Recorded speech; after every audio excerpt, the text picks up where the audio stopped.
ત્યાર પછીનો ને એના જેવું સિમિલર લાસ્ટ એક્ઝામ્પલ 9.25 23 24 ને 25 ત્રણેયમાં માહિતી એકને એક જ છે.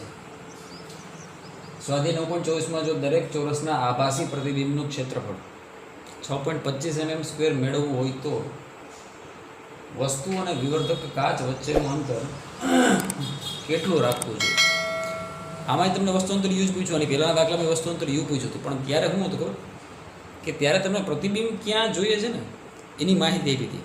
એવું લખ્યું હતું કે મોટો શક્તિ મહત્તમ જોઈએ, એટલે તને ખબર પડી ગઈ કે પ્રતિબિંબ નજીક બિંદુ આગળ રચાવવું જોઈએ. પણ આમાં એવી કંઈ ચોખવટ નથી કરી. તો આમાં એણે એવો શબ્દ વાપર્યો હોય કે ક્ષેત્રફળ જે છે ને એ 6.25 mm² મેળવવું છે. 9.25 છે ને એટલે 9.23માં ઓરિજિનલ જે વસ્તુ છે એમાં ચોરસનું ક્ષેત્રફળ 1 mm² આપી દીધું. તો that is area of object. અને અહીંયા જે આપેલું છે એ પ્રતિબિંબ આભાસી પ્રતિબિંબ લખ્યું ચોક પરથી આભાસી પ્રતિબિંબ. તો મેં આકૃતિ બનાવી છે એને ધ્યાનથી જો. આપણે 9.23માં જે પહેલો વિડીયો બનાવ્યો અડધી કલાકનો એમાં આ બધું આપ્યું છે. આ ક્ષેત્રીય મોટવણી સમજાવી લીધી. જોજો વિડીયો ફરીથી. આ લેન્સ છે, અહીંયા ઓબ્જેક્ટ છે અને આ એનું પ્રતિબિંબ. જે બાજુ ઓબ્જેક્ટ છે એ બાજુ પ્રતિબિંબ મળશે એટલે તો જ આભાસી થાય લેન્સ માટે. સર તો ક્ષેત્રીય મોટવણી માટે તમને સૂત્ર શું લખાવ્યું હતું મેં?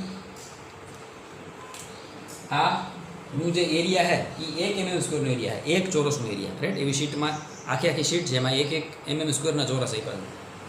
હવે એવું અહીંયા જે મોટું પ્રતિબિંબ બને છે એમાં એક ચોરસનું ક્ષેત્રફળ કેવું છે તો કે 6.25 mm². તો એનો મતલબ કે આ પ્રતિબિંબનું ક્ષેત્રફળ છે, પ્રતિબિંબના ચોરસનું, અને આ વસ્તુના ચોરસનું ક્ષેત્રફળ છે. તો એ બે વચ્ચેનો સંબંધ આપણને શું ખબર છે?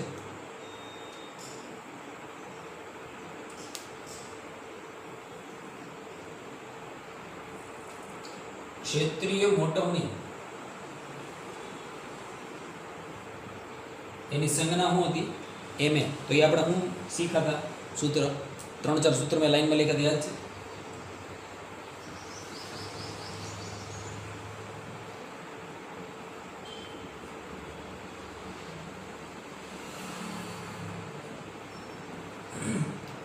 આ બધું યાદ છે? ક્ષેત્રીય મોટવણી શું તો કે m² એનું સૂત્ર છે, બરાબર? એ તારે યાદ રાખવાનું. એ ક્ષેત્રીય મોટવણીનું જે સૂત્ર m² છે એ કેના બરાબર? તો કે એની મૂળ વ્યાખ્યા કેવું છે કે ક્ષેત્રીય મોટવણી બરાબર પ્રતિબિંબનું ક્ષેત્રફળ એરિયા ઓફ ઇમેજ AI ના છેદમાં AO એરિયા ઓફ ઓબ્જેક્ટ, બરાબર? એટલે તમે ધારો એ બે પદનો ઉપયોગ કરી અને દાખલો ગણી શકો. હવે અહીંયા ધ્યાનથી જો, આ બે પદને આપણે ભેગા કરી, બરાબર?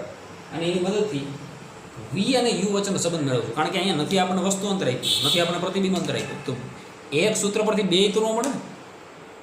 ઉતરી છે ભેજામાં. દાખલા તરીકે ગાઉસના સમીકરણમાં 3 અજ્ઞાત ભૌતિક રાશિ છે, F, V અને U. F અને V આપ્યા હોય તો U મળે, F અને U આપ્યા હોય તો V મળે, V અને U આપ્યા તો F મળે. પણ ખાલી F છે કેન્દ્ર લંબાઈ 10 સેન્ટીમીટર, એના પરથી V અને U બે અજ્ઞાત છે એ ન મળે. એનો મતલબ કે તમે V અને U વચ્ચેનો સંબંધ આપ્યો છે. દાખલાની વેરાયટીમાં શું ફેરફાર થાય જો નકરા દાખલા ગણવામાં, રકમ વાંચવાથી દાખલામાં ગણતરીમાં શું ફેરફાર થાય એ અનુસાર થાય. હવે શું થાય તો આ સમીકરણ જે 6.25 mm² ની માહિતી છે એ તને V અને U વચ્ચેનો સંબંધ આપશે. હવે તારાથી દાખલો થઈ જાય. તો મોટવણી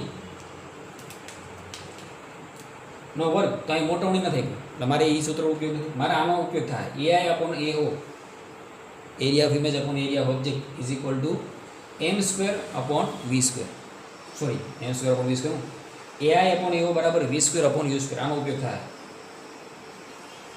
અહીં AI રકમમાં મને આપ્યું છે 6.25 mm². પછી આગલા દાખલાની રકમ પરથી આ 24 છે ને 25 એટલે 23માં આપણને એરિયા ઓફ ઓબ્જેક્ટ કેટલો આપ્યો? 1 mm². રાઈટ? તો આ બે સમીકરણ હું સરખાવી દઉં, રાઈટ? તો શું લખાય?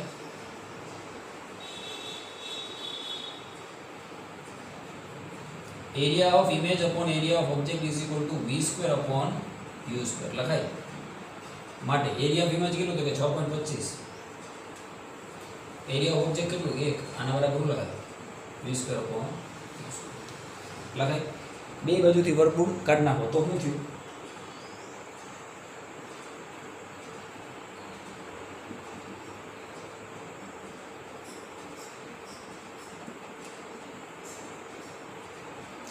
છ 6.25 એટલે 625. 625 નું વર્ગમૂળ શું થાય? 25. 25 ના છેદમાં 10 એટલે 2.5.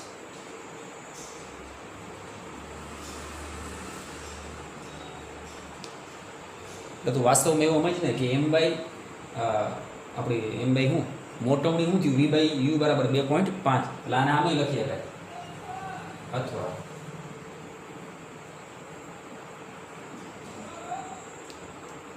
રેડી એ તો અહીં એ થાય ને એમ સ્ક્વેરને તું કરતા બનાય તોય જવાબ તો 2.5 જ આવવાનો છે વી બાય. હવે જો આના પરથી તને વી અને યુ વચ્ચેનો સંબંધ મળી ગયો રાઈટ.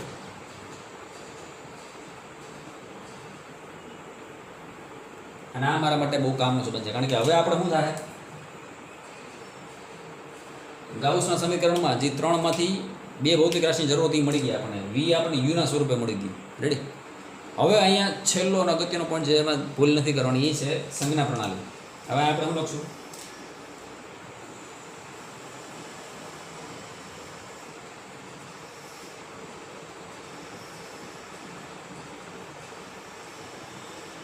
હવે ગાઉસના સમીકરણ પર આપણી સૂત્ર શું છે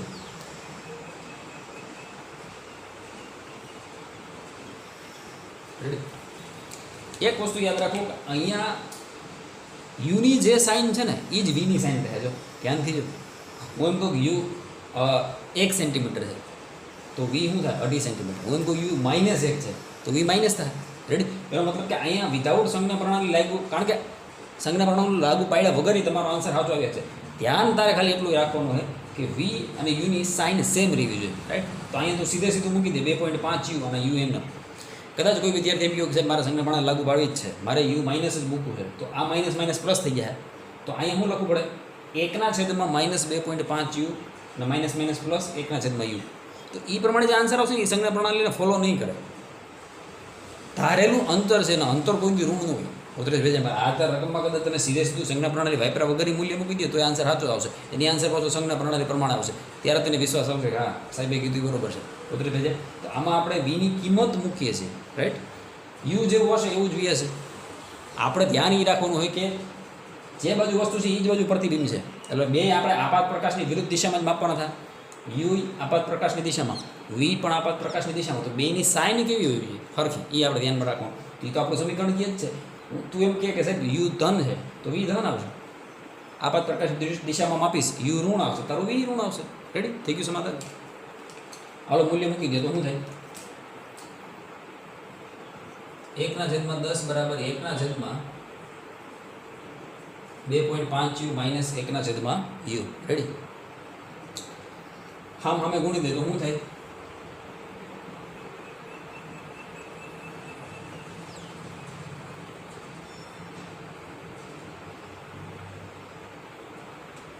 યુ માઇનસ 2.5 યુ ના છેદમાં 2.5 યુ ગુણાકારમાં યુ અંશમાં શું આવ્યા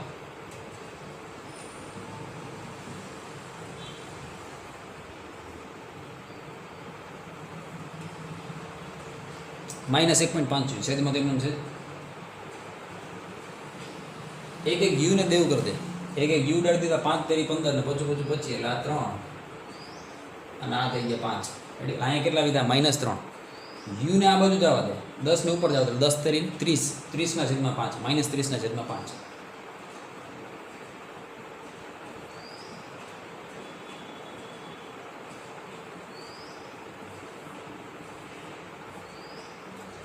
જવાબ આવ્યો -6 સેન્ટીમીટર. હવે કદાચ કોઈ છોકરો એ સંજ્ઞા પ્રણાલી સાથે માઇનસ મૂકે એટલે -2.5 યુ માઇનસ માઇનસ પ્લસ 1/યુ બે માઇનસ મૂકવો પડે તો જવાબ +6 આવશે. તો ત્યાં તને એવું થાય કે વસ્તુનું તો થોડું ધ્યાન આવે ઉતરે છે ને. એટલે આની પહેલાં એક દાખલો આપણે આવો ટેલિસ્કોપમાં ગણી ગયા ન્યાય આપણે એ રીતે અંતર મૂક્યું ત્યારે સંજ્ઞા પ્રણાલી લાગુ નહોતું પડી જોઈ લેજે આપણે. તો આપણને યુ કેટલું મળ્યું -6 સંજ્ઞા પ્રણાલી મુજબ બરોબર છે. આપાત પ્રકાશની વિરુદ્ધ દિશામાં માપો એટલે અંતર માઇનસ જ આવવાનું હતું.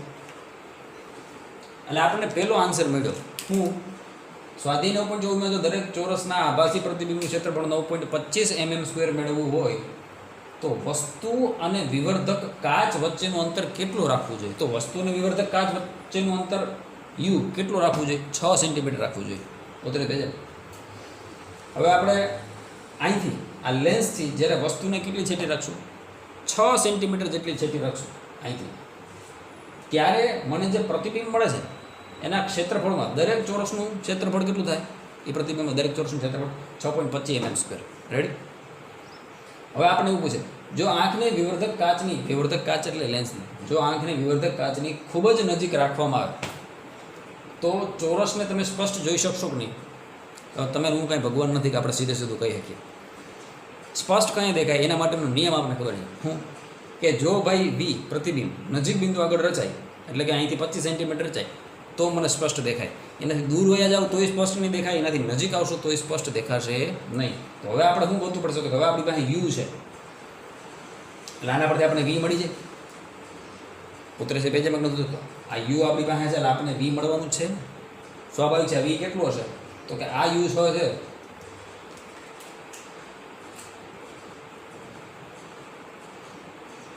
અહીં વી બરાબર 2.5 ગુણાકારમાં યુ, તો 2.5 ગુણાકારમાં માઇનસ છે, તો વી બરાબર મળે -15 સેન્ટીમીટર.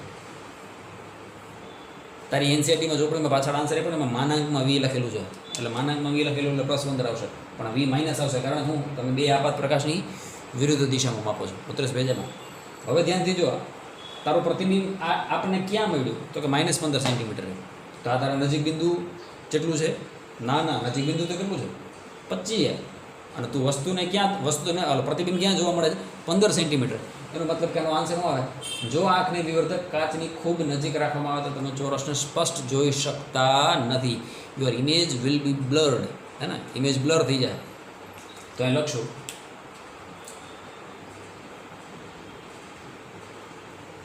અહીં પ્રતિબિંબની રચના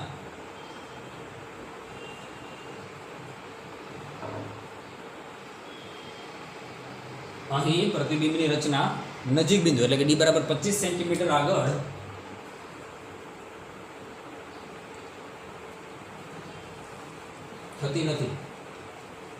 થતી નથી. તો હું કહું આન્સર હું દેવું બોલું?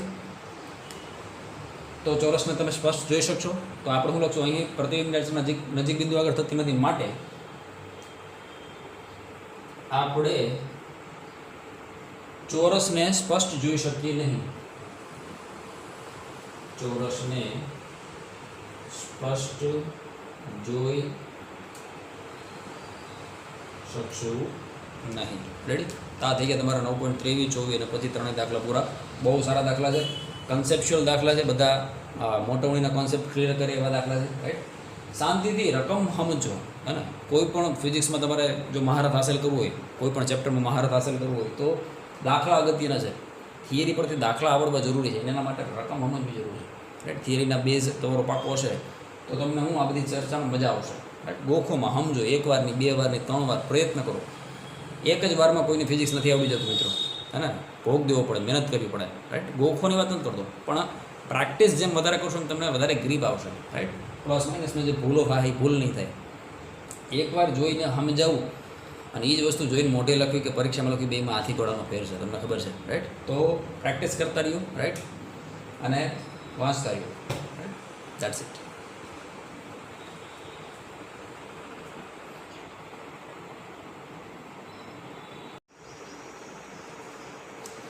મહાદેવ.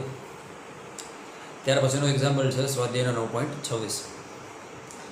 થિયોરિટિકલ એક્ઝામ્પલ છે, પરીક્ષામાં પૂછવાની સંભાવના બહુ નવી જ છે, પણ અત્યાર સુધીમાં જેટલી પણ આપણે થિયરી જોઈએ એ થિયરીના બેઝિસ પર આ દાખલો ઇઝીલી સમજી શકાય છે. રકમ અને એને લગતી થોડુંક બેઝિક બેકગ્રાઉન્ડ બોર્ડ પર બનાવેલું છે અને આ પ્રકારની આકૃતિ તમે વાકેફ છો. વસ્તુએ આંખ સાથે બનાવેલો ખૂણો અને વિવર્ધક લેન્સથી રચાયેલા તેના આભાસી પ્રતિબિંબે આંખ સાથે બનાવેલો ખૂણો સમાન છે. તો આ બે ખૂણા સમાન થાય એ માટે એક આપણે આકૃતિ બનાવીએ. એક લેન્સ લીધો છે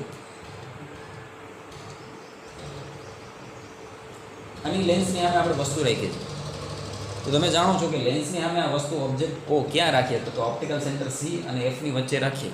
રાઈટ? એ વસ્તુ કઈ છે? એ બી. તો એ સ્થિતિ એક વિશિષ્ટ પરિસ્થિતિનું સર્જન કરે, તમે જાણો છો. આ સ્થિતિમાં મળતું પ્રતિબિંબ આપણને કેવું મળશે? આભાસી. વસ્તુ પરથી આવતા પ્રકાશના બે કિરણો લીધા. એક મુખ્ય અક્ષને સમાંતર લીધું જે વક્રીભવન પામી મુખ્ય કેન્દ્ર એફમાંથી પસાર થશે. બીજું પ્રકાશનું કિરણ લેન્સના ઓપ્ટિકલ સેન્ટરમાંથી સીધું પાસ કરાવ્યું અનડેવિએટેડ. એ તો સીધું નીકળી જાય. હવે આ બે કિરણો વાસ્તવમાં ક્યાંય એકબીજાને છેદ છે નહીં, ડાયવર્જિંગ છે. તો અહીંયાથી આપણે જોઈએ છીએ તો આપણી આંખ એને શું કરશે? પાછળ લંબાવશે અને આ રીતે પ્રતિબિંબ એડેશ બીડેશની રચના થાય તો જ આભાસી થાય. હવે અહીં ધ્યાનથી જો, ત્રિકોણ એડેશ બીડેશ સી, એડેશ બીડેશ સી અને ત્રિકોણ એબીસી. તો રકમ મુજબ વસ્તુએ આંતરેલો ખૂણો થીટા અને પ્રતિબિંબે આંતરેલો ખૂણો થીટા. તો હવે આપણને એવું પૂછે છે આપણો કવિ, તો પછી વિવર્ધક કાચ કયા અર્થમાં કોણીય મોટવણી આપે છે? એક વસ્તુ યાદ રાખજો કે કોણીય મોટવણીમાં એંગ્યુલર મેગ્નિફિકેશનમાં આપણે દાખલા તરીકે રેખીય પરિમાણની વાત કરીએ તો અહીંયા રેખીય પરિમાણમાં જાજો ફેર થઈ ગયો છે. એબી કરતાં એડેશ બીડેશ ઘણું મોટું થઈ ગયું. પણ આ સ્થિતિ એવું કહે કે એના કોણીય મોટવણીમાં કોઈ ફેર નહીં પડે, કારણ કે તું વ્યાખ્યા જાણસ કોણીય મોટવણી હું પ્રતિબિંબે આંખ આગળ આંતરેલો ખૂણો, ના છેદમાં વસ્તુ આંખ આગળ આંતરેલો ખૂણો. તો અહીંયા હું થીટા, પ્રતિબિંબે આંખ આગળ આંતરેલો ખૂણો થીટા અને વસ્તુ આંતરેલો ખૂણો થીટા. તો થીટાના છેદમાં થીટા એટલે મોટવણી કેટલી થઈ ગઈ? એક. એનો મતલબ કોણીય મોટવણીનો કાંઈ અર્થ ન રહ્યો ને. તો હવે આમાં જો શું આપણે ભૂલ કરી? કોણીય મોટવણીના કોન્સેપ્ટને યાદ કરો. શું ભૂલ કરી આપણે? જો બે અંશમાં છેદમાં થીટા થીટા આવતો તો કોણી મોટવણી એક થઈ ગઈ, મતલબ જેવડી વસ્તુ એવડું જ પ્રતિબિંબ. તો અહીં વિરોધાભાસ થાય છે, એ મેળ ન થતો. હવે લોજિક શું છે? વસ્તુએ આંખ આગળ આંતરેલો ખૂણો હચો, પણ ક્યારે? તો કે વસ્તુને નજીક બિંદુએ રાખેલી હોય ત્યારે. અને પ્રતિબિંબે આગળ આંતરેલો ખૂણો ક્યારે? તો કે લેન્સની હાજરીમાં. ઉતરેશ ભેજાનો. તો હવે કોન્સેપ્ટ સમજો. લેન્સની કોણીય મોટવણીની જરૂર આપણને લેન્સ વાસ્તવમાં ક્યારે ઉપયોગી છે? દાખલા તરીકે કોઈ વસ્તુ મારી નજરની સામે 25 સેન્ટીમીટર રાખેલી છે, મને ક્લિયર દેખાય છે, તો કોઈ ઇસ્યુ નથી. પણ તમે જાણો છો કે જ્યારે કોઈ વસ્તુ આંખની અત્યંત નજીક છે, રાઈટ, આને પ્રોપરલી જોઈ શકાતી નથી. એનો મતલબ કે વસ્તુ અંતર યુ છે, એ જ્યારે લેસ ધેન 25 સેન્ટીમીટર છે ત્યારે પ્રોબ્લેમ થાય છે. તો હવે આપણી પાસે સોલ્યુશન છે. આ સ્થિતિમાં શું થાય? તો વસ્તુએ આંખ આગળ આંતરેલો ખૂણો, પણ ક્યારે? વસ્તુને ક્યાં રાખવાની છે? નજીક બિંદુએ રાખવાની. એનો મતલબ કે જે તે ઓબ્જેક્ટને અહીંયા ઓ પાસે રાખેલો છે, રાઈટ, યુ અંતરે, એને ક્યાં ખસેડી દેવાનો? તો પહેલાં 25 સેન્ટીમીટર ખસેડી દેવાનો. ત્યાં રાખી અને ખૂણો માપો. તો એ ખૂણો સ્વાભાવિક છે આ ખૂણા કરતાં કેવો આવશે? નાનો આવશે. કારણ કે જેમ વસ્તુ લેન્સથી દૂર જતી જાય, રાઈટ. આમ જો આ ઓબ્જેક્ટ છે, આનાથી એકદમ પરફેક્ટ સમજાઈ જાય મને. અહીંયા તારી આંખ છે, રાઈટ. અહીંયા જે ખૂણો બન્યો એને થીટા 1 કીધું. હવે આ જ વસ્તુને થોડીક છેટી લઈ જાય. હવે પાછું ખૂણો બનાવો.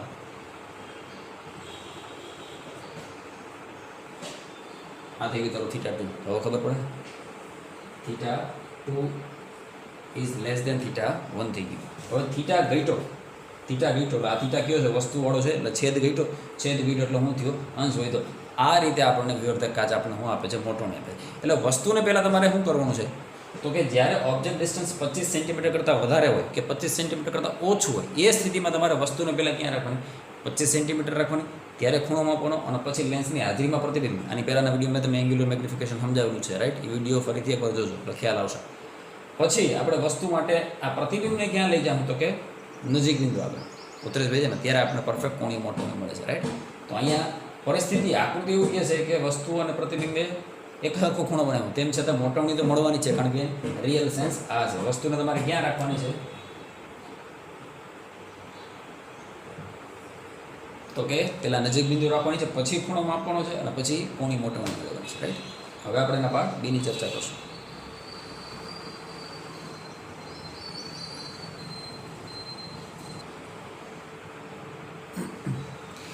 ત્યાર પછીનો પાર્ટ બી છે. હું રકમ લખતો નથી, વાંચું છું. તમારે બધા પાસે આઈ હોપ પાઠ્યપુસ્તક હશે, હા ને. પાર્ટ બી એવું છે કે સામાન્ય રીતે કોઈ પણ વ્યક્તિ વિવર્ધક કાચમાંથી વસ્તુને જોવા માટે આંખને લેન્સની ઘણી નજીક રાખે છે. જો આંખને દૂર કરવામાં આવે તો કોણીય મોટવણીમાં ફેરફાર થાય એવું પૂછે છે તમે. કે લેન્સને આપણે જ્યારે જોઈએ, બરાબર, તો આપણે આંખને ક્યાં રાખીએ? નજીક રાખીએ. જો આપણે આંખને દૂર રાખીને જોઈએ, દાખલા તરીકે આ તમારો બહિર્ગોળ કાચ હે ને, લેન્સ આપણો શું કહે? બિલોરી કાચ. હા, હવે આપણે આમ રાખીને જોઈએ છીએ, રાઈટ. અથવા તમારી બાયોલોજીની લેબોરેટરીમાં જે સિમ્પલ માઇક્રોસ્કોપ છે રાઈટ, એમાં તમે જોવો છો. તો આપણે ત્યાં એક પ્રોપર ડિસ્ટન્સ એડજસ્ટ કરી છે, નથી બહુ નજીક રાખતા, નથી બહુ દૂર રાખતા રાઈટ. એક એવો પ્રોપર એંગલ, એક પ્રોપર ડિસ્ટન્સ સેટ કરી છે જેનાથી આપણને દેખાય. તો અહીંયા એવું પૂછે કે જો તમે એ લેન્સથી દૂર જાઓ, તમારી આંખને દૂર લઈ જાઓ, તો મોટવણીમાં કંઈ ફેરફાર થાય? હા. તો એનો આન્સર છે હા, મોટવણીમાં ફેરફાર થશે. હા.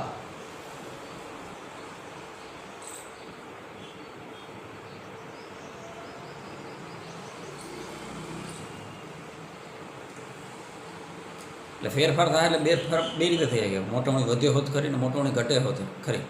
તો તમે કહો છો શું થાય? મોટવણી વધે કે ઘટે? મોટવણી ઘટે.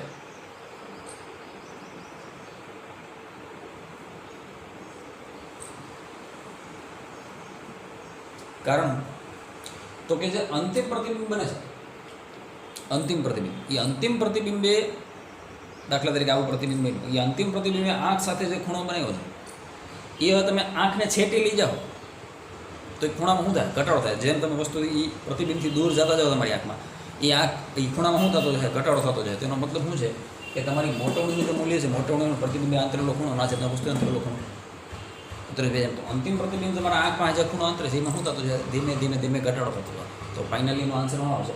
હા, મોટવણીમાં ફેરફાર થાય છે ને મોટવણીમાં શું થાય? ઘટાડો થાય. તો એક પ્રોપર ડિસ્ટન્સ એડજસ્ટ કરી રાખો રાઈટ. હવે આપણે ચર્ચા કરશું પાર્ટ સી.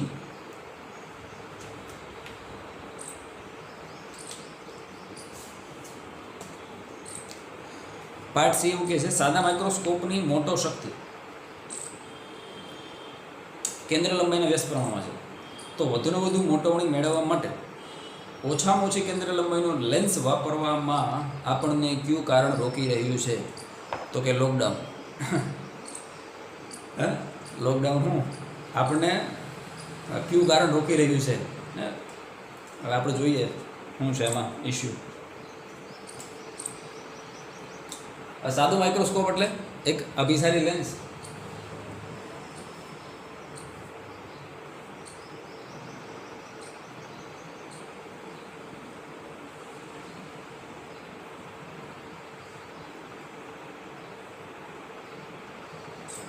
હવે આપણે ક્યાં રાખીએ છીએ વસ્તુને? તો કે સી અને એફની વચ્ચે રાખીએ છીએ રાઈટ. અને એનું મોટવણીનું જે સૂત્ર છે એ આવું. પછી આપણે આના બે સૂત્ર બનાવ્યા હતા, યાદ છે?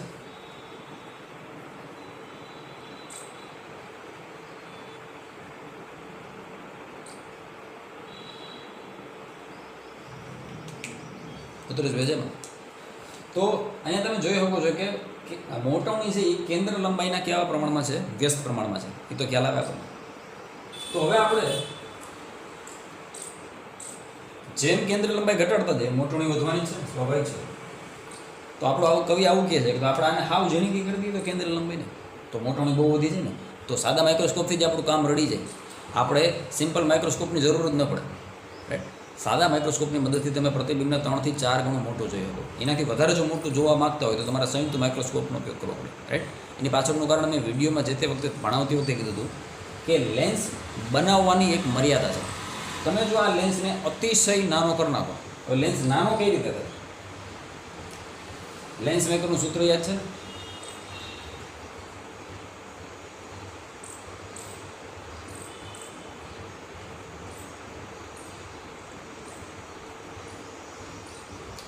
આ સૂત્ર એવું કહે કે કેન્દ્ર લંબાઈ છેદમાં અને ત્રિજ્યા છેદમાં. કેન્દ્ર લંબાઈ છેદમાં પણ વક્રીભવનાંક, લેન્સનો વક્રીભવનાંક અંશમાં. એટલે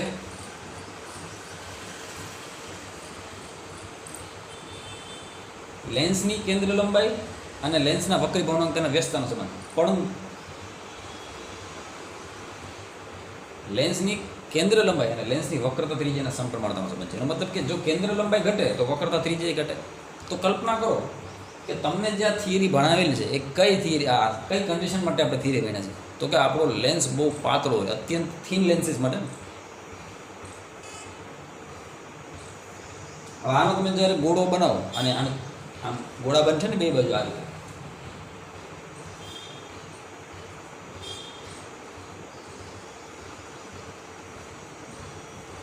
પછી આની ત્રિજ્યા આ બાજુ માપતા હતા, આની ત્રિજ્યા ઓલી બાજુ માપતા હતા, તો ત્રિજ્યા મોટી થાય સમજે. તો હવે જો તમે લેન્સ નાનો કરી દો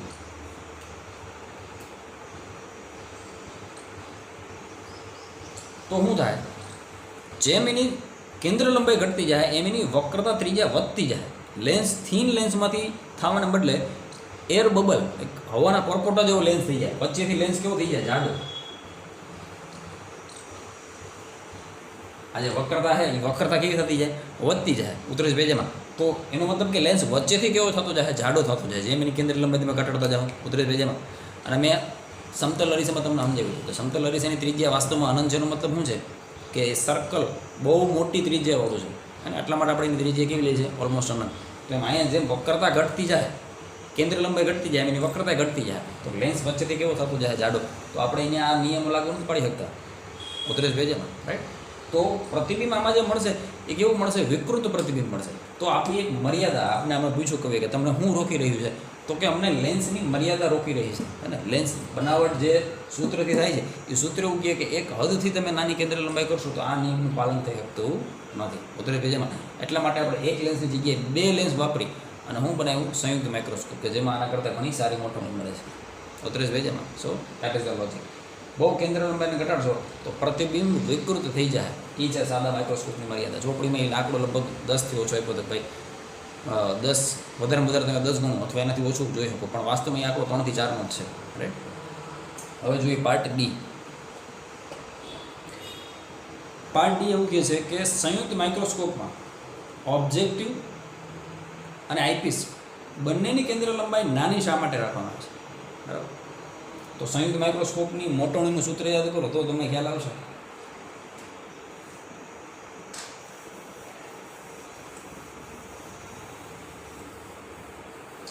સંયુક્ત માઇક્રોસ્કોપમાં આપણી પાસે બે લેન્સ હતા.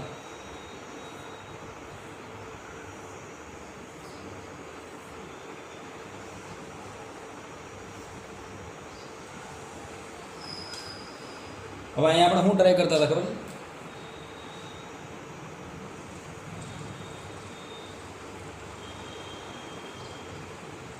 જો વસ્તુને તમે સી અને એફની વચ્ચે મૂકો ને તો સાદું માઇક્રોસ્કોપ થઈ જાય, પણ વસ્તુને ફોકસની સેજ બહાર અને જરાક જ બહાર, દાખલા તરીકે 10 સેન્ટીમીટર કેન્દ્ર લંબાઈ છે તો 11 સેન્ટીમીટર વસ્તુ રાખો તો હવે આનું વાસ્તવિક પ્રતિબિંબ અહીં મળશે.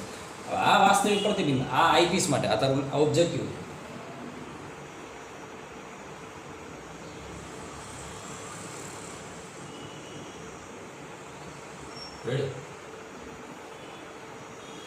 આઈપીસ માટે આ પ્રતિબિંબ, આનું પ્રતિબિંબ આભાસી વસ્તુ તરીકે કાર્ય કરશે. હવે એનું અહીંયા ક્યાંક મોટું પ્રતિબિંબ મળતું હતું, કારણ કે હવે આ સાદા માઇક્રોસ્કોપની જેમ કાર્ય કરશે ઉત્તરેશ ભેજમાં, રાઈટ. તો આની મોટવણી એમઓ અને આની મોટવણી એમી.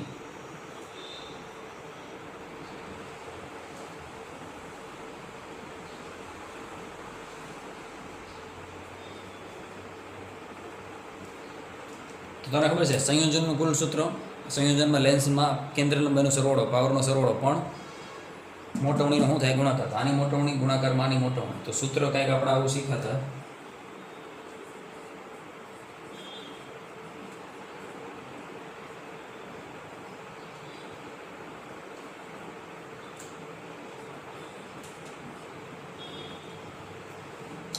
હવે આઈપીસની મોટવણી શેની દ્વારા અપાય,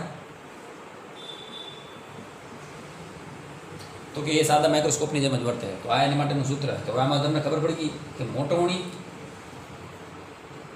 વધારે જોતી હોય, આપણે એનો હેતુ જે છે જેમ મોટવણી વધારે એમ આપણે વસ્તુને વધારે મોટી કરીને જોઈ શકશું. તો મોટવણી ગમે એમ વધારવી છે તો આઈપીસની મોટવણી કેમ વધે, ડી તો ફરે નહીં. તો જેમ કેન્દ્ર લંબાઈ ઘટે એમ આઈપીસની મોટવણી વધે. એક ફંડા ક્લિયર થયું, આઈપીસની કેન્દ્ર લંબાઈ આપણે નાની રાખવી પડે. ઓબ્જેક્ટિવની શું કરવા રાખવી પડે, તો કે ઓબ્જેક્ટિવનો જે આધાર છે અહીં ધ્યાનથી જો, વીના છેદમાં યુ. પણ જે યુ છે મેં કીધું કે દાખલા તરીકે કેન્દ્ર લંબાઈ 10 સેન્ટીમીટર અને વસ્તુને તે 11 સેન્ટીમીટર રાખી, તો 10માં ને 11માં અથવા 10 ને બદલે 10.5 રાખી, વસ્તુ તે 10.5 સેન્ટીમીટર રાખી, તો યુ અને એફ ઓલમોસ્ટ ઇક્વલ છે.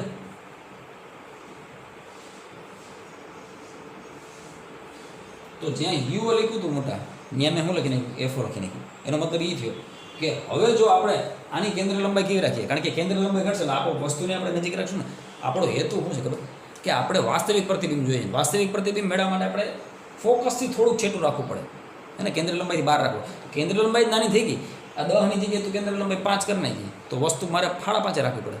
કેન્દ્ર લંબાઈ 10ની બદલે 25 કરી નાખ તો વસ્તુ 26 સેન્ટીમીટર રાખવી પડે. ઉતરી વેજમાં તો જેમ કેન્દ્ર લંબાઈ શું થાય ઘટશે પાછું શું થાય મોટાવણી વધશે. તો અલ્ટિમેટલી આની મોટાવણી વધી આઈપીએસની કેન્દ્ર લંબાઈ ઘટાડો તો આની મોટાવણી વધે.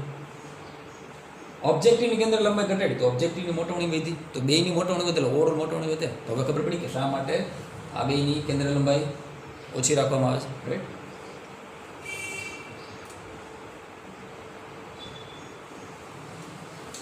સી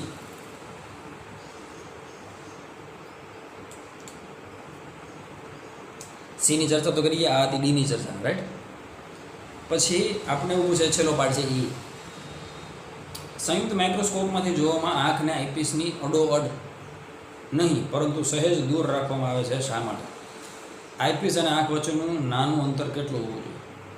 આ જે ક્વેશ્ચન છે ને નાનું અંતર કેટલું હોવું જોઈએ એનો સ્પેસિફિક આન્સર નથી કારણ કે એ માઇક્રોસ્કોપની ડિઝાઇન પર આધારિત છે. હું તને લોજિક પરફેક્ટ સમજાવી દઉં. એવું કે સંયુક્ત માઇક્રોસ્કોપથી જોવામાં આંખને આઈપીસને અડોઅડ નહીં પરંતુ સહેજ દૂર રાખવામાં આવે છે. હવે એનું બેસ્ટ એક્ઝામ્પલ તારી સામે જ છે. બરાબર. હું અમે કેમેરો ગોઠવ્યો છે સામે મારી સામે એક સ્ટેન્ડ છે એની પર મેં કેમેરા નામ રાખ્યો છે. હવે તું મને જોશો તો આ બોર્ડ છે મારે શું ધ્યાન રાખવું પડે તો કે અમારા મોબાઈલના કેમેરાનો જે લેન્સ છે એને એવી રીતે હું દૂર રાખું કે જેનાથી હું આવી જાઉં બોર્ડ આવી જાય બીજી વસ્તુ આવતી નથી. તો આ કંઈ એક ગામમાં ન આવી જાય એના માટે શું કરવું પડે? સેટિંગ કરવું પડે. લેન્સને આ ટેબલને મેં વારે ઘડી આગળ પાછળ કર્યું તો મને પ્રોપર લોકેશન મળ્યું હા મોબાઈલને અહીં રાખો. હવે જો હું તારા નજીક આવતો જાય નજીક આવતો ગયો હજી નજીક છું તો તમે જોઈ શકો છો કે તમારી સ્ક્રીન પર જે કામની માહિતી હતી એ ઓછી થઈ ગઈ. વધારાનો ભાગ ખાલી મારા ચહેરાનો અથવા શરીરનો ભાગ જ દેખાવા માંડ્યો. શું કરો તો કે મેં લેન્સની અત્યંત નજીક આવી ગયું.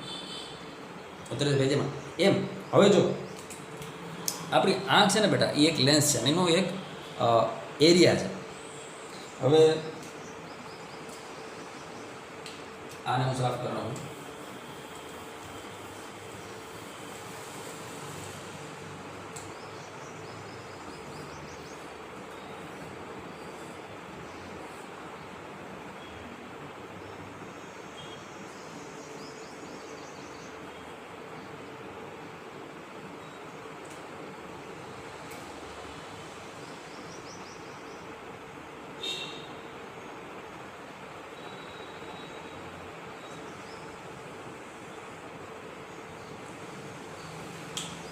તમને ખબર હોય તો બાયોલોજી લેબમાં પેલું કાળું જનાવર પડ્યું હોય રાઈટ માઇક્રોસ્કોપ એને કહો એમાં તમે અહીં નીચે બાયોલોજીમાં સ્લાઇડ બનાવતો હોય તો સ્લાઇડ આર્ટ છે રાઈટ XYZ કંઈક રાખેલું છે. હકીકતમાં બે કાચ છે ને એમાં આઈપીસ તરફનો જે કાચ છે ને એને આઈ રિંગ કહેવાય.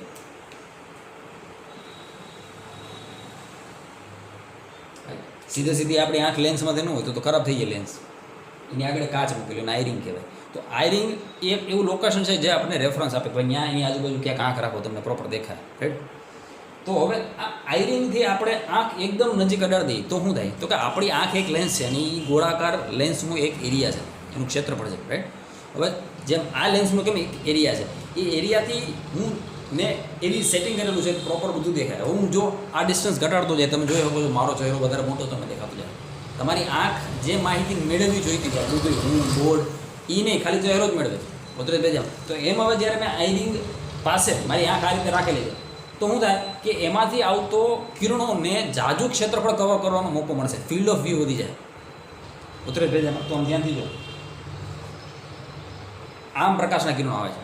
હા હવે તો પ્રકાશના કિરણોને હાવ નજીક આવી જાય તો આટલા જ ખુલ્યા આખા ખુલતા જ નથી.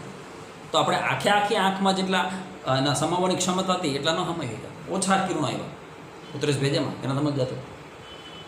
તું એકવાર ટ્રાય કરજે તો તને ખ્યાલ આવશે. દાખલા તરીકે તમે હા સેલ્ફી તો લ્યો જ છો બધા હે ને સેલ્ફીમાં તો બધા તમે માસ્ટર છો.